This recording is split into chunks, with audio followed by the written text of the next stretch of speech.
Welcome, your weekend edition of Bits and Bobs coming at you. Happy to say Will Slattery once again alongside me. William, hello. Hi, Joe. And look what the cat's dragged in. Dan McDonnell. Hi, Joe. How are you? Dan's not happy, everyone. He left his jacket on the bus about half an hour ago. It's gone forever. It's lost to Dublin now, Dan. Well, if anyone listening happened to have been on the 14 bus on Friday lunchtime and noticed someone leave their jacket behind, I was working on the bus, Joe. Oh. That was the mistake. It's just that dedication to the trade, to the job. Had the laptop out, doing the last details of a story, and just forgot I brought the jacket on the bus. And you expense it then? Is that how it works? I don't know. Well, it's a good point. You shouldn't have made it on air, but it's it's a good point. But It might turn up. look, yeah. I mean, it's not brand new. Like I don't, sometimes you just need an excuse to like do your, to refresh your wardrobe. I'm constantly being told to throw stuff out. But are you expecting Leave it not on to the see bus. this jacket again? I would. You're acting as if it's gone forever. Gone. No chance. Well, I did tell you off air. I lost a wallet recently in Dublin city centre, and a good Samaritan gentleman saw me doing several laps of the street and said he'd found it and handed it into Pearse Street Garda Station. But I'd be less optimistic. Just think I think a wallet would have a better chance of showing up, but I think a jacket is anything. But are you There's expecting? no identification. Like there's no identifying stuff in it. Would you expect someone just to put it on and get off the bus and say, "This is my new jacket"? Like I'd expect the driver at the end to do a sweep of the bus and then hand it into Lost and Found. We don't need to dwell on Maybe. it. We'll update the listeners. We've dwelled on it. I rang some numbers. If anyone else this happens to them, you ring a helpline and they put you through to various people. And Do they answer with a? yeah. You left something on the bus. Here did we you? go. It's like, yeah, How exactly. many times a day? But they were like, yeah, well, we can't get the report until Monday. I'm like, can you get a message to the drivers now? Like, this has just happened. You know, you hear them occasionally on the thing. They're like, we have to find an inspector for that. So, Peter says no. yeah, I mean, look, We'll have to take this upstairs. There are bigger problems in the world than a lost jacket. Well, that is very, very, very true. Yeah. As you said, space abhors a vacuum. This will be the prompt to get new clothes. I threw out 4 pairs of trousers yesterday and felt very good. I've just been hanging on to them. I know. They don't really fit, like. You know what I mean? They're just like they're clinging to me. It is You know, liberating. I was just like, just throw them out. Come on. But then you're like, no, I can't be doing that. But I just, You get sentimental with your... They flares clothes. like corduroy. They had gone from slim fit to, I'd say, skinny over the years. I was through the wash, obviously. No, I think I. You're a power athlete, so It's you been know. nice. I do think the kettlebells, a lot of squats. I do think I've got bigger in the thigh. Edit that sentence out. Let's edit that out. Friday. This is real Friday talk. Take that out, Jesus. I can just imagine you I'm bigger in the earnestly thigh. saying that to someone in the shop, you know. I've got bigger in the thigh area. It's muscle. Yeah. So, Indosport Podcast at independent.ie is where you can email us. Record number of emails this week. We are on YouTube as well. Indosport Podcast is what you search in the feed, and that will bring you to us. And I think we're at 5,000 subscribers now, which is Big milestone. absolutely fine for, we're primarily a podcast, but that's ticking along. This weekend, we're going to keep this untime sensitive. So the GAA final round of group stage is on, URC final on, US Open on, League of Ireland this evening on, Shelburne Rovers in particular. Had an email from Donal, who signed off yours in Pedantry. Long-time listener, second-time caller. My previous correspondence was on the unfortunate John Parrott debacle. Regrettably, it has fallen to me once again to issue a correction. The phrase that means of an acceptable standard is pass muster, not pass the mustard, as you said. You used the latter most recently, 31 minutes into the US Open. Yours in Pedantry, Donal. He's absolutely right. I am an award-winning broadcaster, as you know. I like to mention it, to be fair.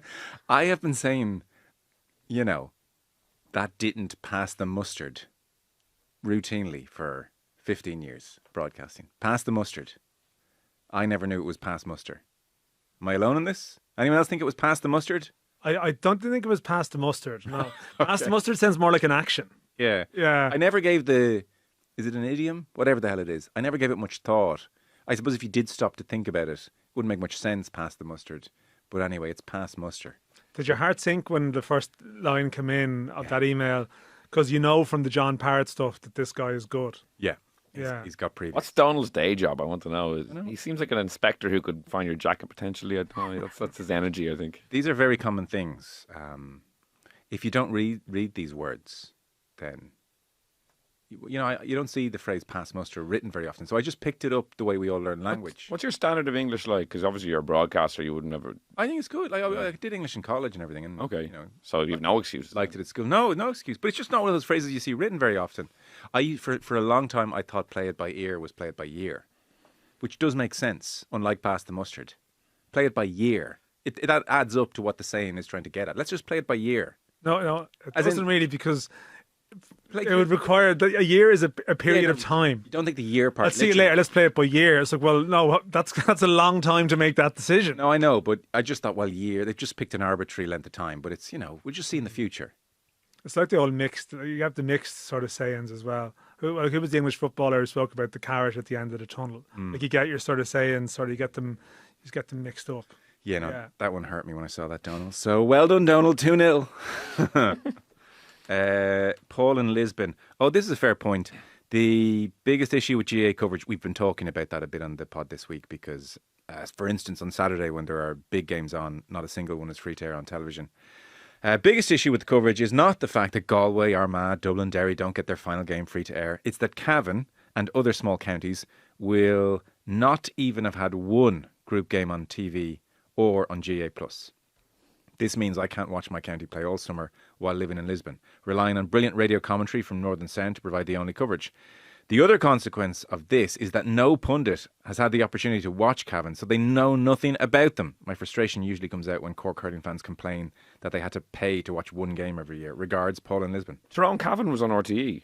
He said of the group stages. Well, people have watched Cavan. That's my only Gripe with that. No, listen, Paul. Not quite Donald's standard of correction there. Paul, I don't think the biggest issue in GA coverage is the lack of Cavan games. With respect, Paul. Right, but oh, hang on. Whoa. I think you talked about this. Was it Rod? You talked about. I think it was, but I do find it astonishing. But I think the point is made that you have these big games attended by good crowds that you can't watch when in most other codes. Listen, the world I come from, you can watch every League of Ireland game now. If you are a fan of like Kerry FC, you can watch every game, all season, no matter how big or small the crowd is or how big or small the game is.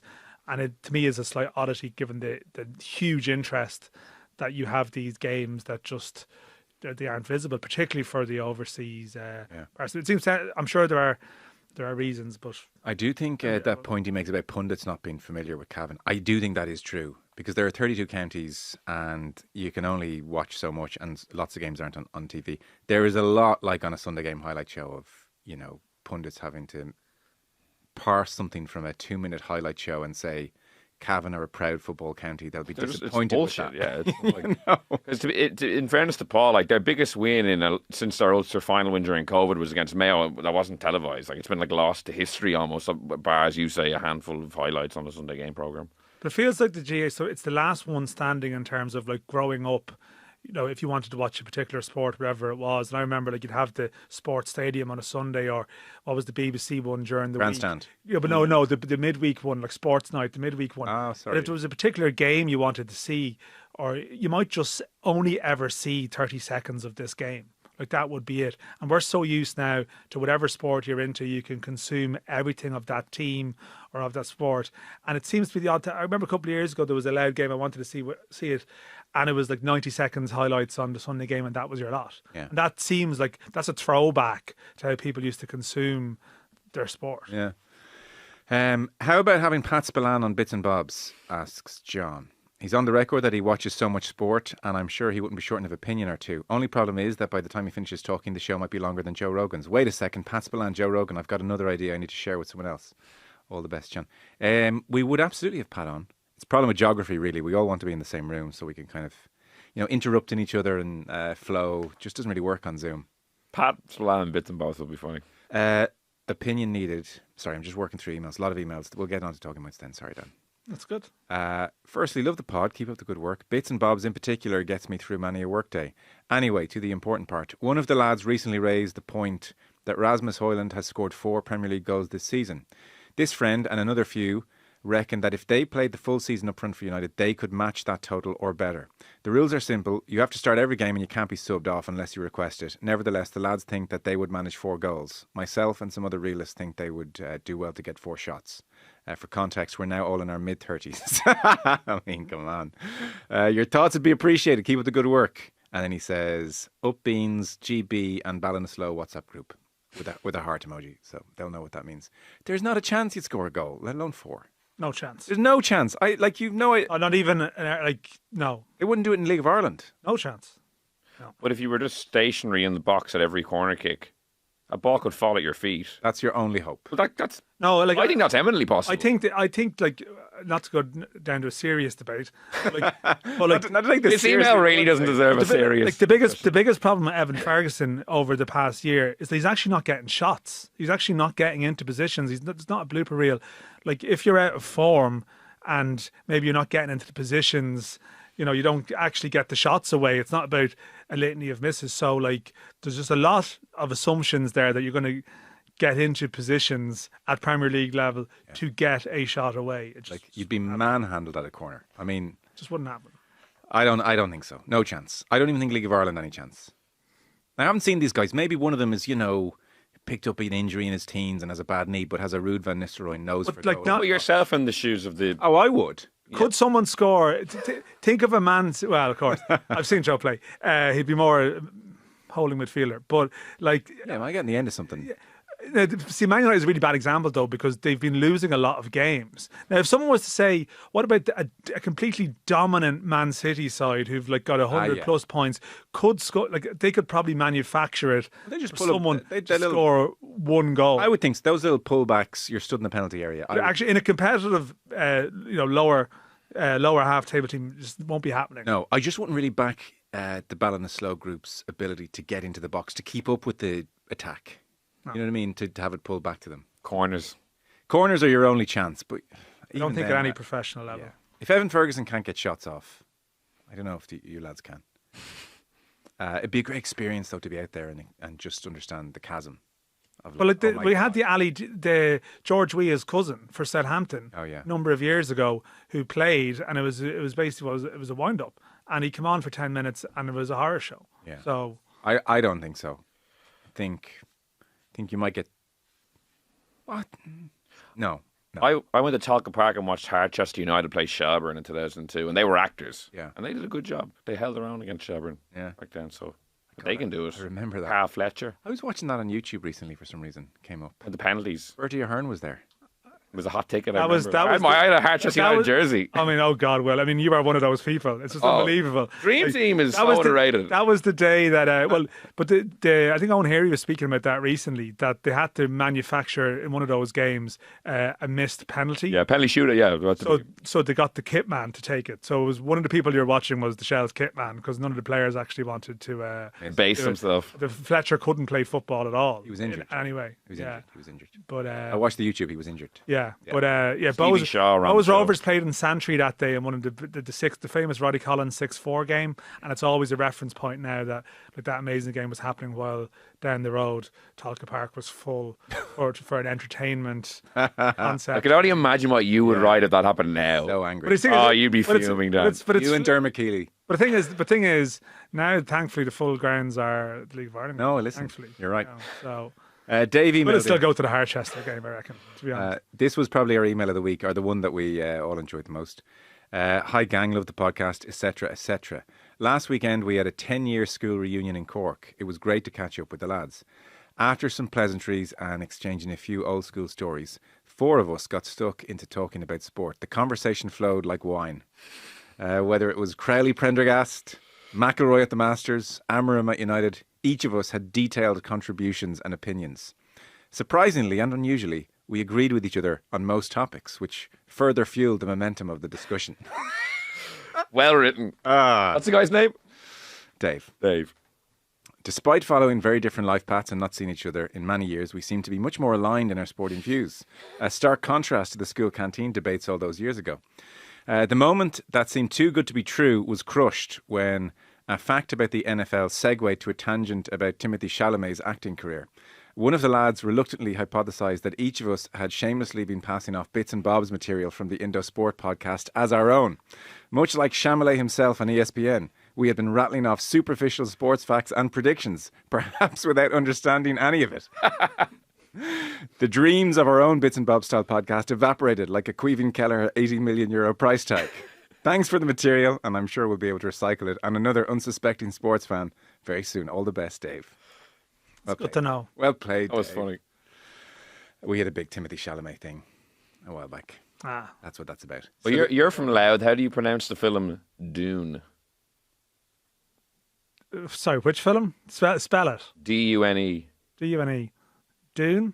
So not June, as Ronan Mullen called it. Yeah, but see, there's different accents within Loud as well. Okay. Yeah, there's three We don't need different to accents. read Yeah, it. let's not go down that road again. Yeah. Yeah, we've dealt with Timothy Chalamet. That's when they recognised in each other's faces. Oh no, Just- we're borrowing from the same material. You are like, you're feeding the nation's discussion. I did have Should someone. be- I had someone repeat to me verbatim something Will had said on the podcast, as if it was their own thing recently.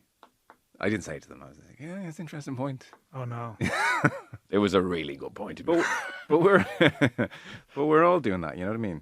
Everyone listens to something or reads something and then pawns it off later on in the pub as their own. Someone later on will say, yeah, Harchester really held their own against Shells in 2002. Shells were under orders to go easy, but they really held their own in that game. That point will be made. Yeah. That point is made over the weekend. So. They are your emails.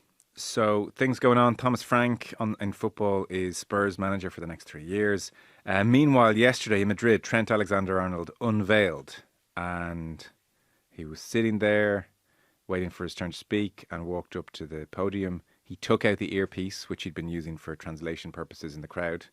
No cue cards, no auto cue, and Sid Lowe tells me in The Guardian, a genuinely really good Spanish accent. So Trent stood up and talked for 1 minute, 2 seconds straight, Espanol. Buenas tardes a todos. Good afternoon. Gracias tanto al presidente Florentino Perez como al club Real Madrid Thank you, por Florentino Perez, esta oportunidad. and the club for this opportunity. Fichar por un club como Real Madrid no sucede todos los días. This doesn't happen every day. Sueño hecho realidad. It's a dream come true. Estoy muy feliz y orgulloso de estar I'm very aquí. happy and proud to be here. Tengo muchas ganas de enseñarle mi juego a los madridistas. I want to show Real Madrid fans Soy consciente de que how I jugar play. por Real Madrid es una I do gran realise responsabilidad, I'm signing for pero Real Madrid. The estoy demands are listo para high, darlo todo but I'm por el going to equipo give my y los all for the madridistas. team and Real Madrid fans. Tengo muchas ganas de All right, we get the deal. I thought that was impressive. So impressive. Like, I feel like the temptation here is to be... You have to be an angry Liverpool fan. Well, that's the thing. the other. So then Sid Lowe asked him, how long have you been learning Spanish afterwards? To which Trent smiled and said, a few months. Didn't Paul McShane speak at one point about learning Spanish a couple of years ago? I think he did, with a view to, like, you know, go there. broadening his future horizons. What's the problem here? But everyone's assuming he just did Duolingo with the view to moving to Real Madrid. Yeah, there's a sense. I think that's that's the assumption. that Spanish is very good. He's been learning for years. But not to broaden his horizons to move to Real To Madrid. abandon us further. Well, like it's definitely come down to the whole. Well, this just goes to show that Yes, there you go. this fella. I mean, he didn't sign a contract. I mean, there's a couple of clues there. You know, that's maybe a bigger one than his. I just think it's impressive that he went. It is comically good Spanish. Like Yeah. it is flawless. He has a lovely voice. Paul, could you just play the start of it again? I never in my life thought before Trent has a lovely voice. We just the first few seconds of this. Buenas tardes a todos. Jeez, I'd listen to it. You could Good read me a afternoon. bedtime story. It's the It's like a telenovela. Like it's beautiful. Yeah. Pitch. But then again, it's like a lot of, you know, sort of parts of Europe, whatever. You hear people, their kids speak English in an American accent. Yeah. Because it's where they've learned it through whatever, like, you know, American shows or American teaching or whatever. But I just don't know. Spanish is a hard language to command. The pitch of it is just really Yeah. impressive. And it's funny, I always would get the sense like he seemed to be speaking quite a lot there, and the translator was saying very little. Like, you know, I'd always think of Bill Murray in Lost in Translation as the director is giving him a million notes, and this says intensity, more intensity. It's like, what was he actually saying there? Is that what was being matched up? I don't know. But I think it's that the bar for footballers is so low, is that when someone actually makes the effort to learn the other language, they are treated like this is a scholar making an address here. Like, you know, like I remember Aidan McGeady spoke a bit of Russian when he went to Spartak Moscow, and that was like quite impressive as well. What's McGeady at these days? Last he was with was it Ayr United in Scotland, and he did some interviews. Like Aidan, I think Aidan Fitzmaurice at one point did something with him. He's always a great interview. We should actually try and He's a very intelligent. speak with him. He was a real football fan. That was the thing about McGeady as a player. That there are some players who actually don't like football, who wouldn't follow it. McGeady apparently would be able to tell who's the right back for such and such a club. He would know, and he because he's kind of cranky on the pitch, and his style of play, people wouldn't think he's that type of character, but he very much is. But he'd learned a bit of Russian when he went to. But by contrast, you have the people. Ian Rush, it's like I'm in a foreign country. Well, to be fair to Ian, Dalglish said he said that, but it's not true. Steve McLaren spoke in a Dutch accent. He didn't even speak but we'd all be guilty of that. You know what I mean? You do when you're abroad. You just put on an accent. What? You don't you? No. You do. I was in Italy last month. I wasn't going around just going, "Scusi," no, I spoke in my regular voice. Well, the awkward Irish thing of you speak very slowly to someone. I probably accented a little bit. It just sort of happened. Where was the last place you went on holidays? Mallorca. And were you speaking in a Spanish accent? I would I'd be kind of pidgin English and a touch accented. Beach. If you look for directions. Cerveza? You just, you know what I mean? This is a common thing. Don't look at me like you've never. I know, I do get what you're saying. Don't look at me. I don't know if it's sort of I've never thought that to be trying to speak in their language. It's to make yourself a bit more understandable, because they would be used to hearing English spoken in a Spanish accent through school, and that's how they would have learned it. Yeah. When you're learning French at school, and you're like, I think I'm getting the hang of this when you're doing the oral. It's not oral, isn't it? No, it's oral when you're just listening. And you're like, oh, I'm getting the hang of this. And then you listen to an actual French person speaking, and it's like, whoa, whoa, whoa. Yeah, they're not slowly asking you how to go to the train station. Correct. Yeah, so that's all I was doing in my pidgin English. That's all Steve McLaren's doing. Yeah, but what you find now, the more you travel with this stuff, I would sometimes in an airport, you might be like, right, I'm going to go over and order, say the sandwiches are there. I'm going to say it it's going to say the prosciutto, or I'm not going to, and then they'll just go, the ham and cheese, is it? Yeah. Because everyone now is just speaking English. Yeah. So I think that's very much an old school Irish approach to travelling that is now redundant, because they just look at you, they're like, yeah, whatever. Yeah. Right, do either of you have languages? No, I mean, when I left school, I was good at French, but I haven't spoken in so long, I've forgotten it all. Yeah. It's funny. I felt like I would have decent at languages, good at English, would have paid attention in class, done my homework, good at accents. Yeah. And I just left with nothing. Really, so little Irish, so little French, in terms of, so I can manipulate the leaving cert, as you do. But in terms of, when you think about it, 6-7 years studying, 14 years talking Irish, in terms of holding a conversation, there's something wrong with the syllabus. Yeah. Because I gave it a good shot, Bit of German. I had a bit of German, but, I only had French or German was the option. And Same. And you've travelled around a bit. Well, I know when I was in I've been in South America a couple of times. I know there's a bit of Portuguese in Brazil, but I really regret that Spanish wasn't an option. I'd say anyone now to learn any language would be Spanish, if you could, and it'd be something to really stick with. But you never, you don't have that sort of vision when you're a kid anyway. No. I have a bit of German, but now, to be honest, people in Germany speak such exceptionally good English. I was in Germany for the Euros last summer. It's redundant. You recognise signs and the odd sort of numbers and stuff around delayed trains. You're like, okay, I know what that means, but it doesn't matter, because in Germany their English is so excellent. And even with AI now, we're not going to need it. You know what I mean? We'll both have our headphones in and we'll be talking to each other in opposite languages, and it'll be instantly translated. Is kind of where we are. Is it? Yeah, and not far away at all. On all our phones. I was wondering, because obviously I have a 2-year-old now, and I was thinking, should I be sitting her down and go on the journey with her and watch on Netflix with subtitles, English subtitles, French TV, or pick her language, Spanish. I think Spanish is definitely. So should I be watching endless Spanish series with the subtitles at the bottom? She watches it too, and would just by osmosis, would I learn Spanish just via Netflix? Yeah, just play Trent press conferences on repeat. Over and over again. Yeah. Well, I'm curious about that. Yeah. Yeah. You think? I don't know. It needs to be a really slow kid show, I think. Miss Rachel in Spanish. I could be watching a dense thriller. You know what I mean? It's going to be... It's only 2, Dan. Yeah, that's what I'm saying. You're sitting there and it's a struggle, I'd say. I think you'd get the hang of it, actually. I think I might... No, I'm not going to do it, but a year solid of just watching Spanish TV with English subtitles, I'd be amazed if you couldn't understand a lot. I think.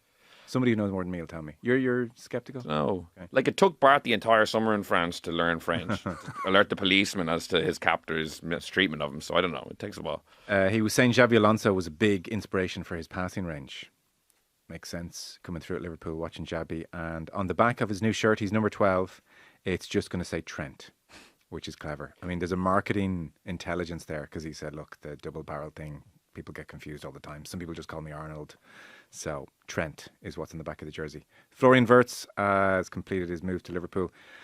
Big money, like insane money. No, is it insane? Big money. 136 million euro from Leverkusen.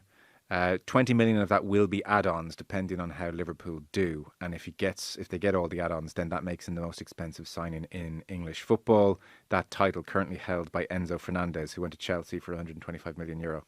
I haven't seen much of Wirtz like across 90 minutes, but I've watched quite a lot of him on YouTube. I mean, he looks like a seriously fun player. He's a socks around the calves, street footballer, dribbler, which are very much in vogue at the moment increasingly. So this is an exciting signing, I would say. Yeah, no, I saw a bit of him at the Euros, and like he didn't necessarily, like he was, Leverkusen were obviously the sort of the breakthrough story at that time, and yeah, definitely has that sort of. He's entertaining to watch. Like he was in and out of that side, and it didn't actually work out the way they would have wanted in that summer. But yeah, I think he's versatile enough as well in terms of positions he can play, and very much sort of the modern player in that respect too, in terms of like those forward areas.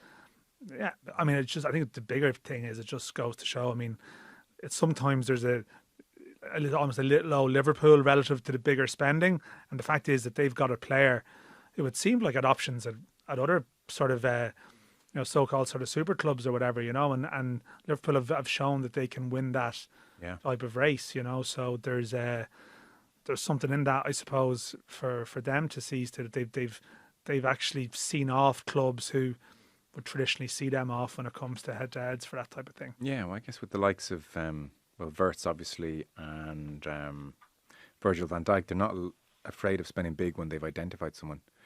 This Drogheda story's kind of come out of nowhere, very interesting. So, Drogheda won the FAI Cup last year.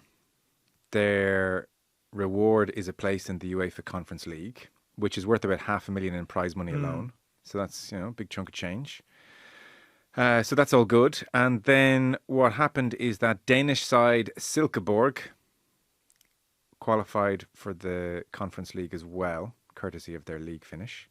And so the problem here is that Silkeborg and Drogheda are owned by the Trivella Group. And obviously under UEFA rules, two sides from the same owner can't enter the same European competition. Silkeborg take priority because of their higher league position under UEFA guidelines. And it seems what's worse, no other Premier Division side from Ireland can take the place of Drogheda due to UEFA licensing deadlines having passed. So Drogheda are going to take this to CAS and try and win their place back. But yikes. Yeah, so this, I mean, on the bus I was filing an update to this story. This I'll always associate this with the lost jacket. But they lose $500,000, you lose your jacket. This is like multi-club ownership is a big football story, like globally, that has now like come to our door in the sense that Drogheda are the first club to be punished. Like last year, the clubs who got exemptions were Manchester United and like Ineos with Manchester United and Nice, and the City Football Group with Man City and Girona. And like Drogheda United are the first club, as you say, like that their owners bought this club, Silkeborg in Denmark, after Drogheda won the FAI Cup last year. It was over the winter. But because they both qualified for the same competition, the European place goes to the team who finished higher in their respective domestic league. So because Drogheda came ninth in the league, because they're even more of a fairy tale story to qualify for Europe, they get out of it. Now, I've been trying to dig around to go, well, what is I keep being told that Drogheda feel they have a real case. And I was trying to dig around to say, well, what is the basis for this case? Like, what are they arguing? And they're effectively what it is that in those previous years with those examples, there was an Aston Villa one 2 years ago as well, that there was an assessment date on the 1st of June, but a month later UEFA put out a statement and said, yeah, listen, Man United, all these clubs have made the requisite changes and yeah, they're in. They can play. This year, that was brought forward from June to March, but the communication to say that the date was in March was only sent out on February the 26th, which was 2 days before that assessment day. And Drogheda are meant to get in touch and say, listen, we've got plans for this. We're going to put this, we're going to put some of the shares into a blind trust, blah, blah, blah. It appears that Drogheda have found out that across the winter, UEFA were in contact with other multi-club operations around Europe to let them know about the situation, and there was no contact with Drogheda and with Silkeborg. It comes out, and now we see Nottingham Forest got an exemption, but they haven't been sanctioned because before March the 1st, they said to UEFA, hey, we're making plans here. Okay. Drogheda didn't do that, and they seem to be getting, and they feel that there's an unequal treatment here. Crystal Palace also missed the date. It seems like they're working through it with Crystal Palace at the moment. And I think Drogheda's argument is going to be there was inconsistency in terms of communications and precedence. Okay. It feels harsh. Some people would say, well, listen, you missed the date, you missed the date. But if others are getting tipped off and they're not, then maybe... I think that's the basis of their case. So I think legally they're going on the precedent on communication.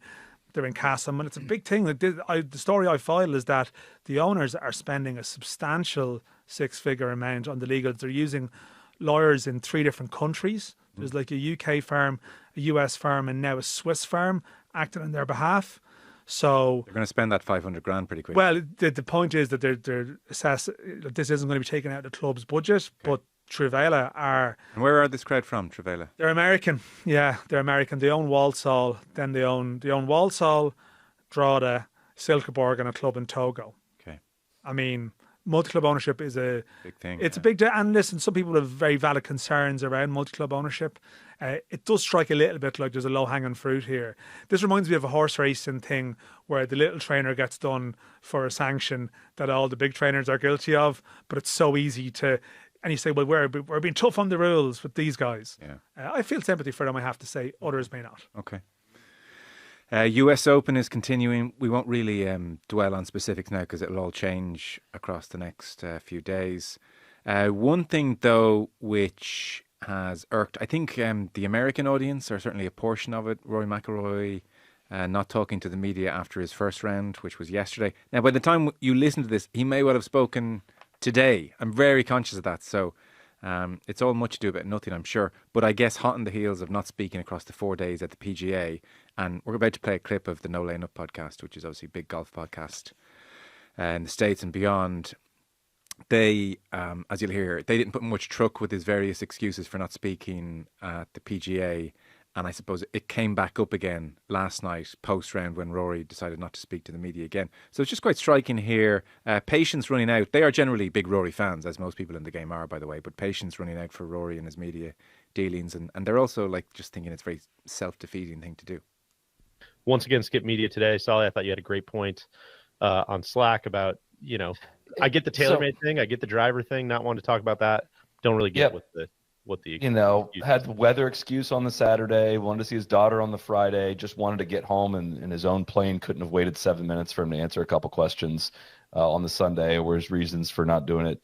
You're in such a hurry after a morning. You don't have the daughter excuse, bedtime excuse with this one. Like, what the fuck are we doing, man? Like, it's so silly to have to such an own goal. It's so I don't want to revisit this. Just fucking answer the dumb Ari question. Fleischer and the crisis management folks, though, they may know better.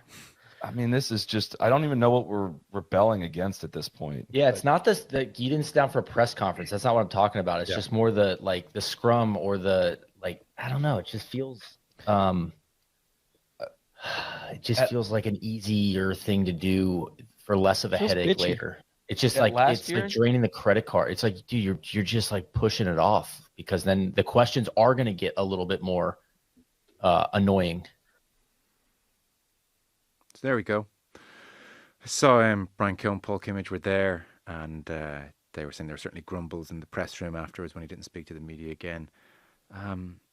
It is kind of strange. I guess he was obviously just peed off because he had played so well. The front nine, he was 2 under, and then his back nine was 6 over, so he walked off at +4, which I don't think is... It's close to being out of the tournament. It's not fully out of the tournament, but I can see why he was not feeling good about life. It is kind of...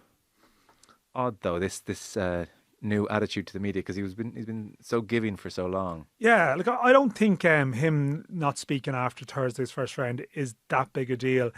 If he'd spoken once at the US PGA, I thought the PGA stuff. Look, I am conscious. Like this is self-serving almost. It's like, you know, media people often complaining about media access. A lot of people just will naturally instinctively disagree with that. It's like, you know, get over it. But I did feel with that, like, you know, I love Rory. I think Rory's terrific. I'm a huge Rory McIlroy fan. I felt sympathy when talking to some people who were at that tournament who had basically been sent to cover Rory McIlroy. I think like BBC Northern Ireland had someone there. This is your gig. Maybe because Rory's so big, he can't get away with just doing the 1 minute by the clubhouse. If he does that, he has to do everyone. But I sort of feel, look, just give them. It's never Frost Nixon stuff here. You know, it could have just been a very simple. Tiger always apparently did it. Just those 2 or 3 questions, and I feel he just like could just do that. You know, even on the Sunday at the end of the week, I thought that was weak from him. You know, I thought it was a little bit weak. I know he's miffed over the driver stuff.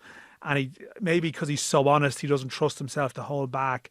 But now you have every media performance being analysed off the back of it. It's just I felt the PJ stuff was sort of poor. Like I sort of feel like, in particular, maybe it's the Irish thing. I feel like even just give them the couple of words to justify their trip. You know.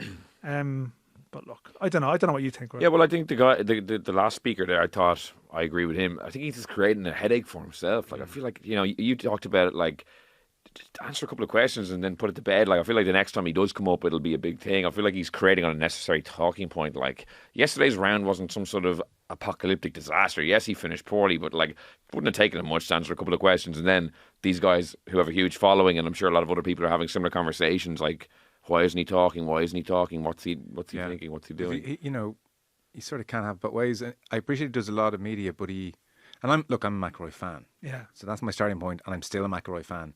But I suppose there's a degree where he will at times talk about growing the game and his responsibility for the game and the PGA Tour and everything, and then it is just, we're talking 2-3 minutes. Like, it's not an interrogation. The question, like these post-round interviews are insanely softball. You know, it's an arm around the shoulder almost. So yeah, But I agree. I think there is that element as well of you now create a kind of a I don't know if he doesn't speak today, and then Rory, why aren't you speaking to the media? It becomes almost Streisand effect. Trickier. Yeah. So I don't know. I also think the Americans have a different culture in that you just speak to the media. You're a professional athlete. You're getting paid millions of dollars. You speak to the media. And it's a non-negotiable. And that's their attitude. They would expect that of all their stars. She's like right back to look at The Last Dance. There's a camera around Michael Jordan. Every move he makes, it's just, that is the deal. Whereas I think on this side of the pond, we're a little bit more like, we're very accustomed to GA players not talking to us. We're very accustomed to rugby players not talking to us. The mix zone at Premier League games, just, you know, the old phone to the ear walking by. I think Ireland games very sanitised now as well. Whereas I think Americans, there's a little bit more of a, you speak to the media. That's part of the job. But do you remember? In fact, we're coming into the locker room, and if you're naked, you're naked. You know. And particularly the stars, though, as well. It's almost like the trade-off for being a star. Do you remember a couple of years ago, Brooks Koepka was annoyed that the media didn't want to speak to him. He used to get motivated by the lack of media interest in speaking to him. Yeah. I just probably a birds of a feather aspect about it too. Larry's been a bit funny with this stuff recently as well. Like Larry, when he had made those comments about not wanting to speak and the emotion after a round, and it feels like that's probably become their groupthink, and they spend a lot of time together, and they've probably settled around, well, yeah.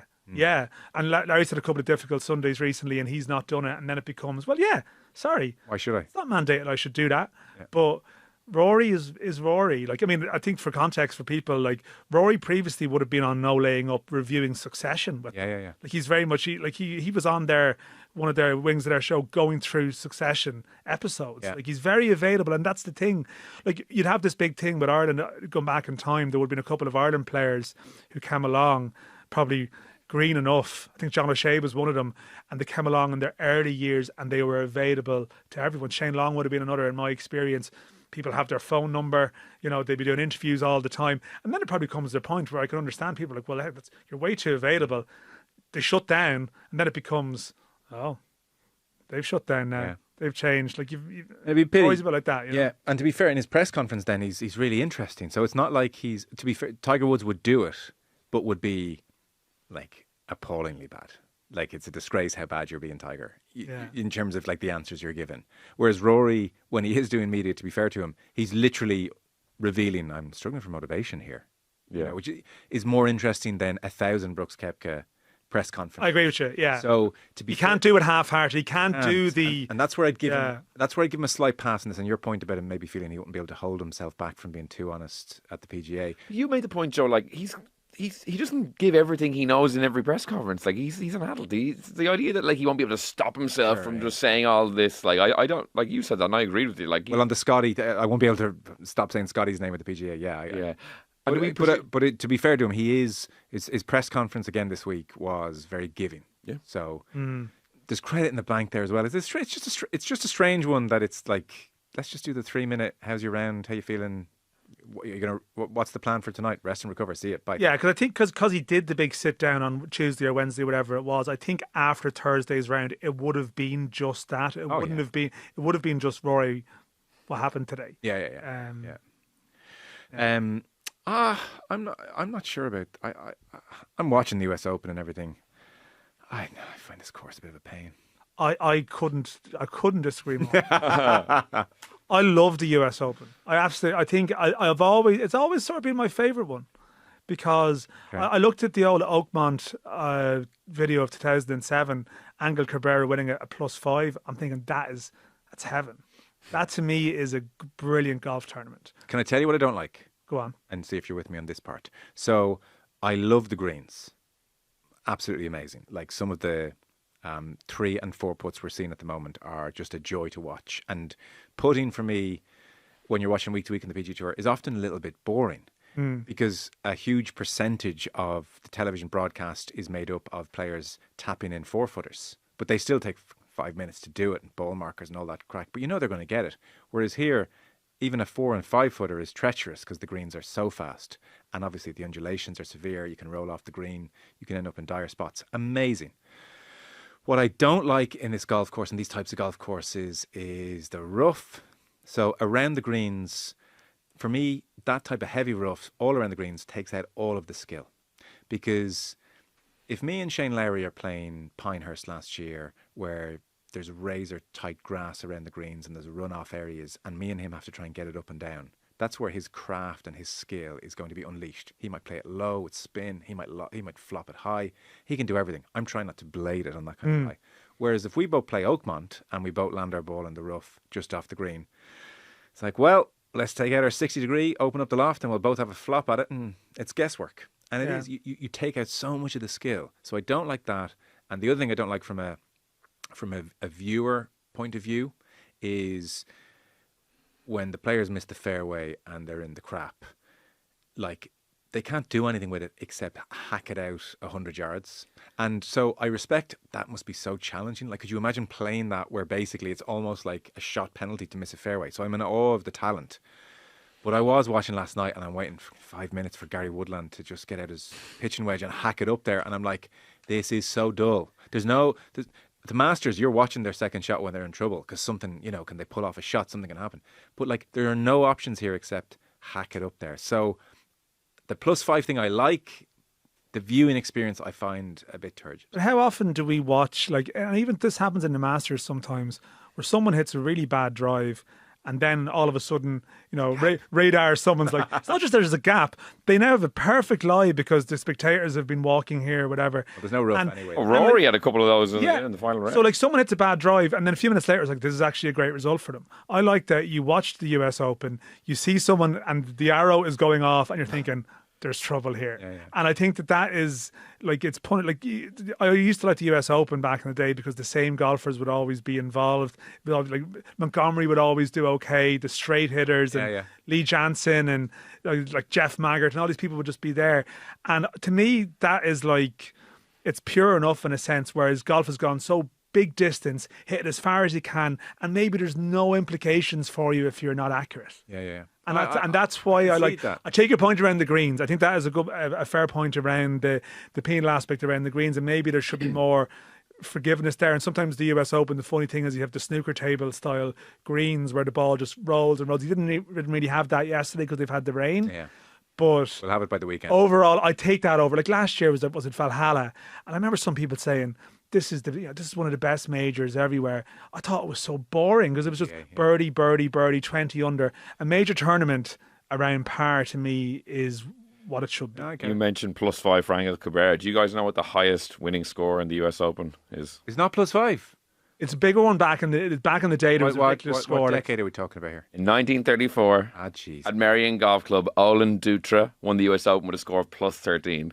Wow. Yeah. He was 10 over after 2 rounds. There was something about there was a while before they broke 300 in the US Open. But Harrington, like the Open the odd time in Carnoustie, like the famous Jean Van de Velde one was really high scoring. I think Harrington's one with Sergio something like +6, +7 as well. Like the weather and stuff is all good. Yeah, it's just there's something just kind of one-dimensional about all that rough for me. Mm. You know, like give me that bad weather in Carnoustie and like. He's got a left to right wind into him. See, if you're a craftsman like me when it comes to golf, of course, yeah. I get off and it's a left to right wind. He's going to try and draw it into that wind low, but he's got the ball below his feet. That's going to be extra hard. Wow, he's pulled off that shot. There are intricacies at play, and I think the heavy rough takes away all of that. It's like, well, give me the pitch and wedge. We're going to have a hack at this and get it 50 yards up the fairway. I'm like, it's fine. And again, the challenge is awesome that you have to find fairways, but I'm bored watching so many shots because there are no possibilities for these shots. The only thing you can do is bludgeon it up there. Yeah, I suppose it does make some of the bigger players more compelling to watch because Bryson was trying to do the whole on Thursday where Bryson tried to do something intricate around the greens and completely backfired. And see, there is something entertaining in that because there is the element of Rory clearly once or twice on the par 5. There's a chance. You know, maybe there's a chance, and the odd time someone will do it. So maybe it just plays to your car. Maybe I just enjoy watching the pain of it because it's so easy for them in a lot of courses. Yeah. That I think it's just nice to see. No, it's funny watching them combust. Yeah, like losing their shit's funny. Yeah, I give you that. You know, and the pain and the stress. No, it's on balance. I'm okay with it, but I don't know. Just it's a long Thursday, 5-hour rounds. Yeah. Will. Just before we wrap up, you said you wanted to mention young Michael Cheika. Yeah, so obviously URC final on 5 o'clock on Saturday, but the precursor to that is Bath Leicester in the Premiership final at 3 o'clock. You don't have to tell Dan McDonnell. I'm sure he's eagerly awaiting it, but... Do you know what a URC is? It's not a type of animal. Listen, I live close to Croke Park. I'm sure if anyone wants to park, there on Friday. You hate rugby? Are you one of those people who just... He hates it. He hates it. No, I used to... Well, the thing is... I was actually thinking about this. I remember you and Conor McKeown did have a great I watched all the Irish Five Nations games as it was in the low scoring US Open style games. Simon Gagan was the Ireland won in Twickenham in the mid 90s. Yeah, 94. It was like 9-7 or it was like really low scoring. I watched all those games with my dad, and it's just that I went away from it and possibly got more annoyed by some of the people than the sport itself. This is a whole can of worms we're about to open here. Yeah. You want to do this? Do you want to get back to Cheika? Not at the end of the show. No. It's not the sport itself. It's just some of the language around it. Anyway. Oof. How long do we have? There's a first topic for our next Friday gathering. Come back in a month and we'll remind you that. I would need to think about this because I've definitely softened my stance on it in recent years. Oh, definitely. have you? Yeah, it's just you can't. It's so unoriginal to come in and say, I hate the people around rugby. Like, it's the most played out fucking episode. I'm sorry. It's the most played out opinion, imaginable. But it's not that train of thought. But no, it's not that it's unoriginal. But if it's your lived experience, it's your lived experience. That's the thing. Maybe it's just the age I am. I moved to Dublin in 2000. I went to UCD. I was around a lot of rugby culture at that time. Sometimes it's just your lived experience. It's not like something I've decided to adopt for some performative purposes, as some people possibly do. I think it's just. I think we do need to delve into your college years. All of you and Rod. But I grew up all around that, and I think sometimes as well, some people, the football, some people's attitude towards rugby comes from a lot of the language used by certain people that would place the conduct of the rugby players on a pedestal above those of other sports. It's the language, it's not the sport itself. I actually quite enjoy watching. What do you mean the language? Rugby match. The respect for referees and all that. Who was it that said, the columnist, they comport themselves better than rugby people comport themselves better than their football counterpart? That might have been a Neil Francis line. But, you know, there have been, it's some of the language and the commentary around it when, you know, you wouldn't, I remember the Storm, oh my God, we're going in a completely we're going in a completely Michael Cheika deserves his go back to due. Michael Cheika. Let's do this on another day. Fine. But it's not, see, I don't like your labelling of it as, I'm sure you've been exposed to that a lot and the stereotype, and it's not that. I can explain it a little bit more based on a lived experience. Okay, hold that thought. Yeah. But like, you know, You're not going to like it because it's very, it seems like an attack on genuine rugby fans like yourself. It's not. It's definitely not that. every sport has like language and like they do, yeah, phraseology that is annoying. There's this idea that rugby is the only sport that has like learnings and stuff like that. There's loads of rubbish and jargon in football, like as well. That doesn't, there is. Doesn't get seized upon and picked upon as much, I don't think, as in rugby. Yeah. No, I agree. It's Michael Cheika. Yeah. It's one for another day. That's what we keep saying, and yet you keep reopening. Sorry. I was just going to say, Premiership final, he's done a great job at Leicester this year. He came in on a one-year contract. He's leaving at the end of the year. He took them against the odds to the Premiership final. He's already won the URC, the Champions Cup, Super Rugby, got Australia to a World Cup final, got Argentina to a World Cup semi-final. So to win a Premiership this weekend would just put not even a cap because he's not done, but another mark on what's a phenomenal CV. That's a fair point, yeah. I didn't even ask you about Hamer and Luxembourg. I just didn't want to. We don't need to go back to that game. Don't want to. We don't need to. We'll revisit in September. The dangerous optimism, is that what you said? Yeah, we'll that talk. was the most Dan McDonald line I'd ever seen. I meant to say that to you. I was going to. I texted. Well, I want to read this out. I was going to. That's so funny you said that. I was going to screen grab your article and say that's the most Dan McDonald line. In reference to the result against Luxembourg, Dan said, certainly it will function as an antidote to the dangerous optimism that had pervaded off the back of a mini unbeaten run. And I texted him a screenshot and I said, I feel this is a personal attack. Well, he did. Well, I think Will messaged me before the start of the window when I said that there was some good signs against Bulgaria, and Will was like, "Yes, here you go, you're with me." Because I think you were off at the time, but we ran amok in your absence. Like it was just the Buzz brothers were like, "This was Will."